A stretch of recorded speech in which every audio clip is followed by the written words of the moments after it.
अस्सलाम वालेकुम, welcome back to my channel. कैसे हैं व्यूवर्स? आई होप कि आप लोग खैरियत से होंगे। आप हैं कुकिंग विद इरम के साथ और आज हम बड़े मज़ेदार सी रेसिपी बनाएंगे। क्रिस्पी करारी कुरकुरी भिंडी फ्राई बनाएंगे हम, जिसको आप भिंडी के पकोड़े भी कह सकते हैं। और ये बहुत आसान रेसिपी है, बहुत कम इंग्रेडिएंट से हम ये बनाएंगे। बेसिक से मसाले होते हैं जो अमूमन सबके ही किचन में होते हैं।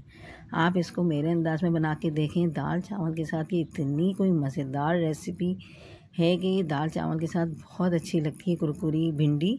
आप इसको एक दफ़ा ज़रूर ट्राई कीजिएगा। मेरे चैनल पर नए हैं तो प्लीज़ ज़रूर सब्सक्राइब कर दें।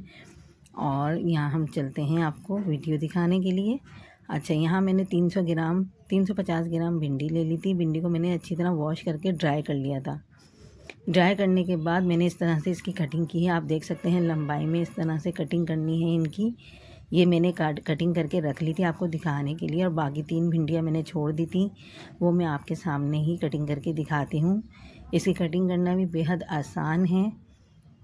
ये देखें, इस तरह से हमने छुरी को चारों तरफ से कटिंग करा और फिर एक तरफ से और कर देंगे, तो बेसिकली इसमें से 6 पीसेस हम निकालेंगे। ये देखें, आसान है। और इसको नीचे तक कटिंग कर लेंगे। पर आपको ये होना चाहिए कि भिंडी आपके पास बिल्कुल ड्राई होनी चाहिए। गीली भिंडी को इस तरह कटिंग नहीं करिएगा। इतनी आसानी से फिर इसके पकोड़े नहीं बन सकेंगे।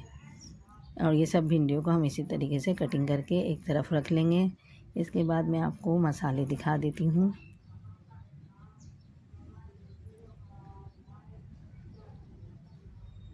जितनी अच्छी ड्राई भिंडी होगी उतनी अच्छी इसकी कटिंग होगी और उतनी ही अच्छे इसके पकोड़े बनेंगे। यहाँ देखिए, सब मसाले दिखा देती हूँ। 1/2 कप मेरे पास यहाँ चावल का आटा है, 1/2 कप बेसन है और 1 टीस्पून भुना कुटा साबुत धनिया है, इसको मैंने कूट लिया था। 1 टीस्पून चाट मसाला है, होममेड है ये। 1/2 टीस्पून ज़ीरा पाउडर, 1 पिंच हल्दी पाउडर, 1 टीस्पून नमक और 1 टीस्पून ही चिल्ली फ्लेक्स है। बस ये देखें, बेसिक से मसाले इसमें जाएंगे। अब हम बाउल में सब चीज़ें डालेंगे। पहले भिंडी डालेंगे, फिर मसाले ऐड करेंगे इसमें।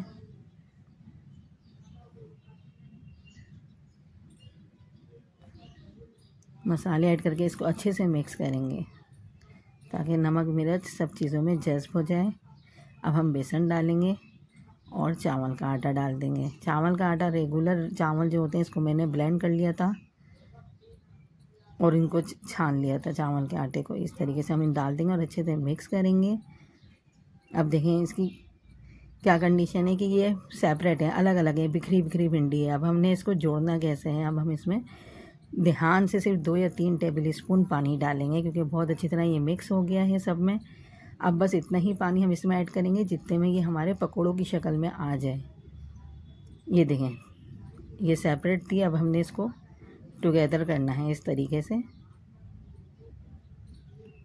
बहुत ज़्यादा पानी नहीं डालिएगा, बिल्कुल ध्यान से 2-3 टेबल स्पून पानी डालना है कि ये सब इसमें से जुड़ी जुड़ी हो जाए, ताकि जब हम पकोड़े बनाएं तो बहुत आसानी से ये पकोड़ों की शेप में आ जाए।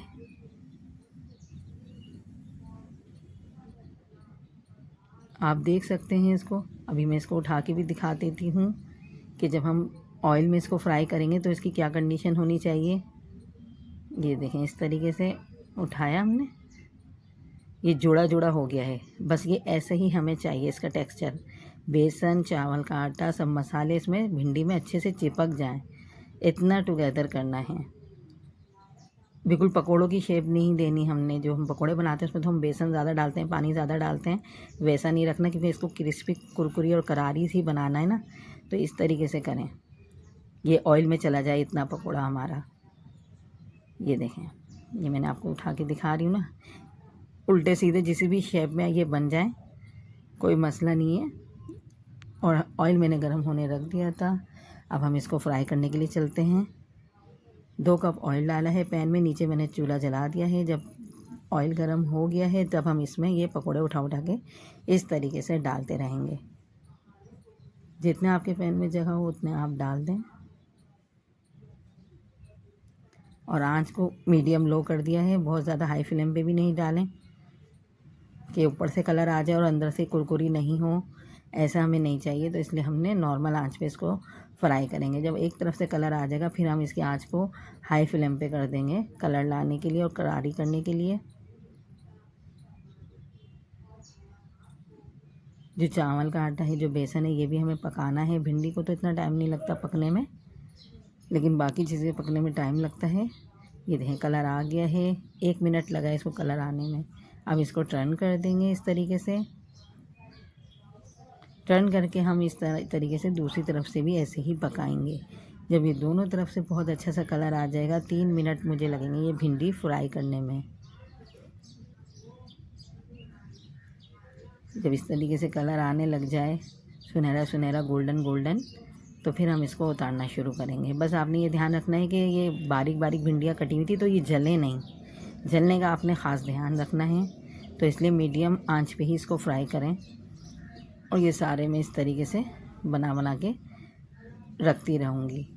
दूसरा बैच भी हम इसी तरीके से डाल देंगे इसी ऑयल में। ऑयल के नीचे जो चूल्हा जल रहा है उसकी आंच को हम थोड़ा स्लो कर देंगे, फिर दूसरा बैच डालेंगे। सारे पकोड़े हम इसी तरीके से बना के फ्राई करके रख लेंगे।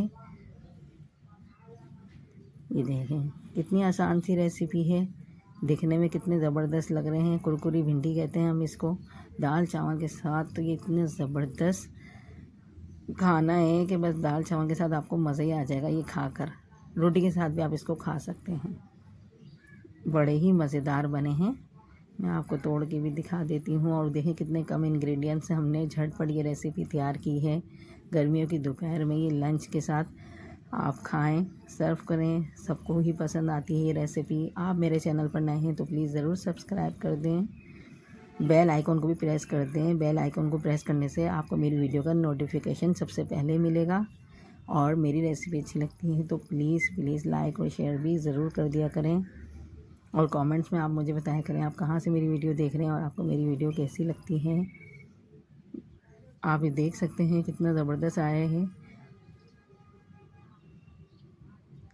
क्रिस्पी कुरकुरारी सी भिंडी हमारी यहाँ तैयार हो गई है। तोड़ के भी दिखा देते हैं। ऐसे भी खा सकते हैं, रोटी से भी खा सकते हैं, और दाल चावल के साथ तो ये बेस्ट है। नेक्स्ट वीडियो मिलेंगे आपसे अच्छी वीडियो के साथ। अल्लाह हाफिज़।